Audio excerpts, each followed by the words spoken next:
상제님께서 신원희를 데리고 태인 관악묘재원, 신경원의 집에 이르러서 머물고 계실 때 그와 그의 가족에게 가라사대 관운장이 조선에 와서 받은 극진한 공대의 보답으로 공사 때에 반드시 진력함이 가하리로다 하시고 양지에 글을 써서 불사르시니 경원은 처음 보는 일이므로 괴이하게 생각하였도다.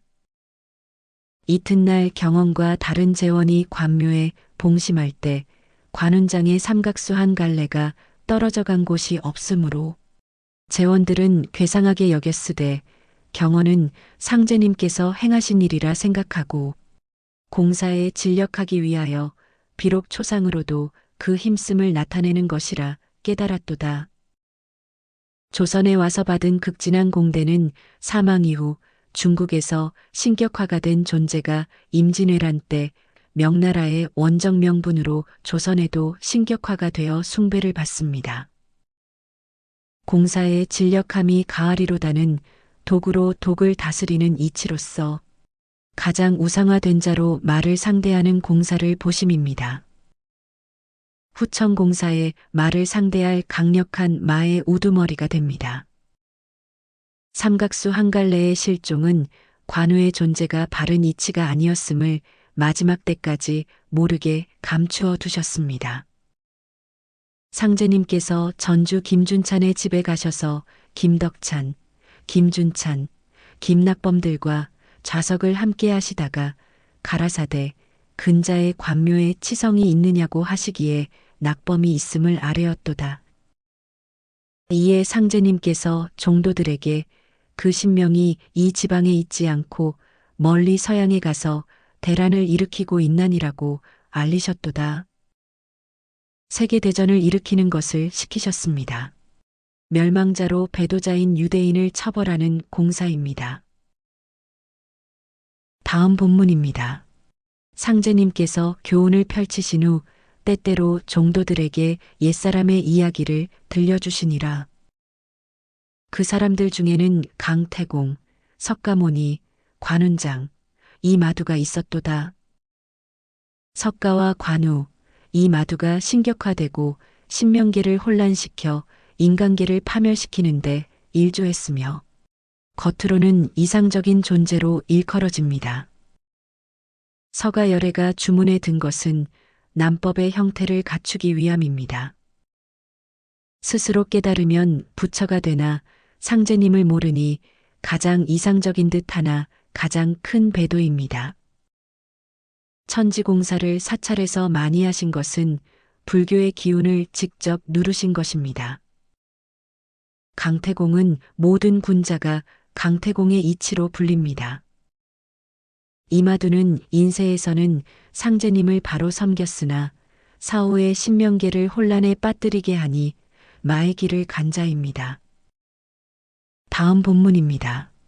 상제님께서 어느 날 김형렬에게 가라사대 서양인 이마두가 동양에 와서 지상천국을 세우려 하였으되 오랫동안 뿌리를 박은 유교의 폐습으로 쉽사리 개혁할 수 없어 그 뜻을 이루지 못하였도다.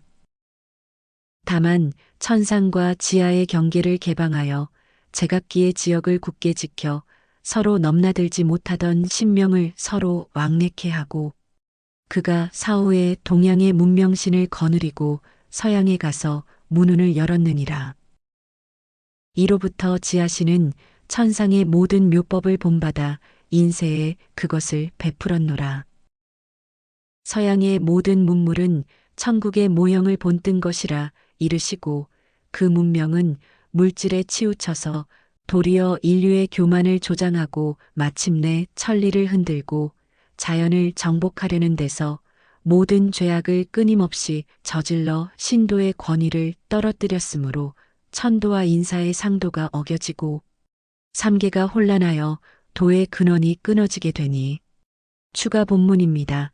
상제님께서 어느 날 공우를 데리시고 태인 세울에서 백암리로 가시는 도중에 문득 관운장의 형모로 변하여 돌아보시며 가라사대 내 얼굴이 관운장과 같으냐 하시니 공우가 놀라며 대답하지 못하고 주저하거늘 상제님께서 3번을 거듭 물으시니 공우는 그제야 겨우 정신을 차리고 관운장과 흡사하나이다고 아뢰니 곧 본 얼굴로 회복하시고 김경학의 집에 이르러 공사를 행하셨도다. 관우가 우상화, 신격화되는 이치를 모습의 흡사함으로 보여주셨습니다. 마의 본체는 스스로 든 타인이 밀어올리든 높은 자리에 있어 교만해지는 것입니다. 다음 본문입니다.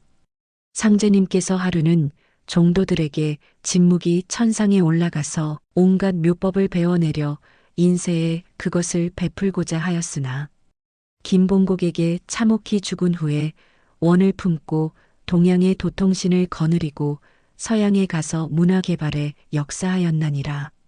이제 그를 해원시켜 고국으로 데려와서 성경 건설에 역사케 하리라고 말씀하셨도다. 진묵이 시해로 움직인 것, 칠성을 숨긴 것은 자칭 천자의 모습입니다. 천상에 올라가서 온갖 묘법을 배워내려 인세에 그것을 베풀고자 한 것은 결코 옳은 일이 아닙니다. 상제님께서 모든 복을 내리는 후천이 아닌 때에 진묵이 사수를 부리고자 하는 것입니다. 김봉곡에게 죽임을 당한 것은 멸망자로 배도자를 치신 이치입니다. 원을 품는 것은 마귀가 되는 것입니다.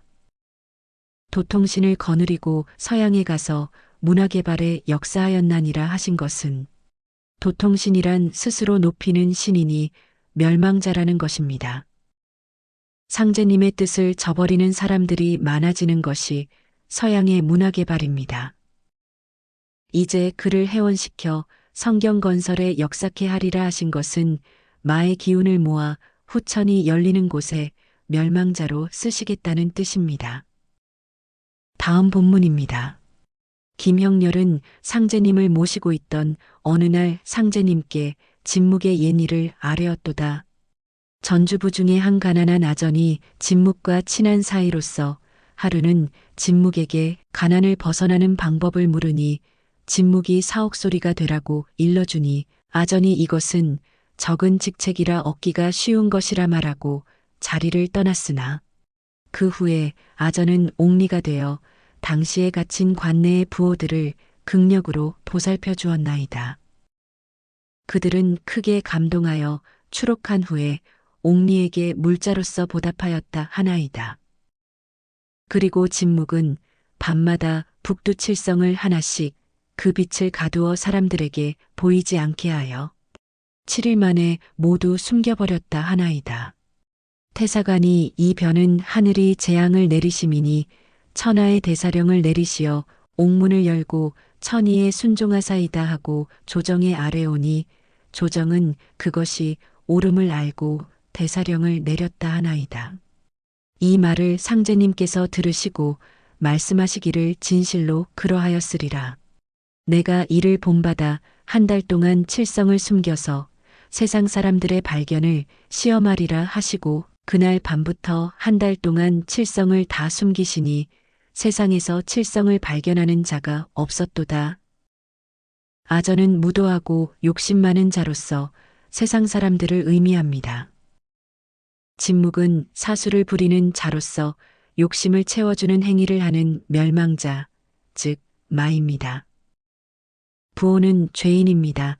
아전이 죄인을 보살펴주는 것은 욕심 많은 자들이 거짓된 말을 따르는 것입니다. 태사관이 하늘이 칠성을 숨긴 줄 오판하였습니다. 조정이 그 판단을 따르고 죄인을 풀어주어서 부호가 아전의 욕심을 채웠습니다.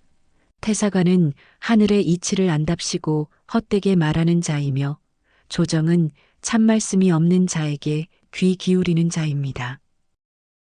본바다는 이런 형태로 시험하신다는 것입니다. 다음 본문입니다.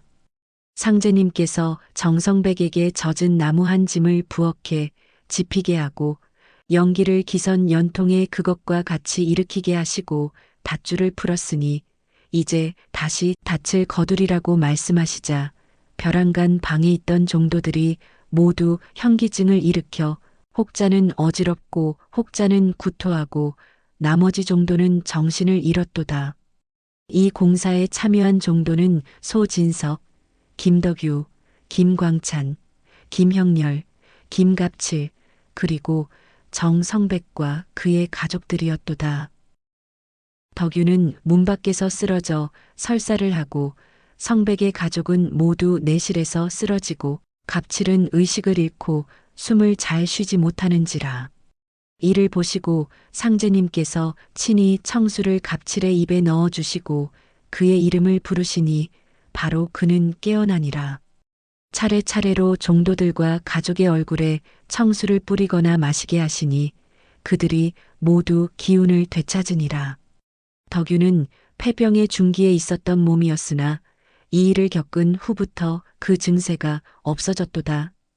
이것은 무슨 공사인지 아무도 모르나 진묵의 초원이란 말이 있도다. 젖은 나무 한 짐을 태우는 것은 소멸시킬 모든 것을 공사하신 것입니다. 요한계시록 20장 1에서 3절, 7, 8절. 또 내가 보매 천사가 무저갱 열쇠와 큰 쇠사슬을 그 손에 가지고 하늘로서 내려와서 용을 잡으니 곧 옛 뱀이요 마귀요 사단이라 잡아 1000년 동안 결박하여 무저갱에 던져 잠그고 그 위에 임봉하여 1000년이 차도록 다시는 만국을 미혹하지 못하게 하였다가 그 후에는 반드시 잠깐 노일이라. 1000년이 참에 사단이 그 옥에서 놓여 나와서 땅의 사방 백성 곧 곡과 마곡을 미혹하고 모아 싸움을 붙이리니 그 수가 바다 모래 같으리라. 밧줄을 풀었으니는 용을 잡아 가두어둔 시간입니다. 이제 닻을 거두리라는 1000년이 참에 용을 다시 풀어준다는 뜻이며 종도들의 증세는 미혹된 모습입니다.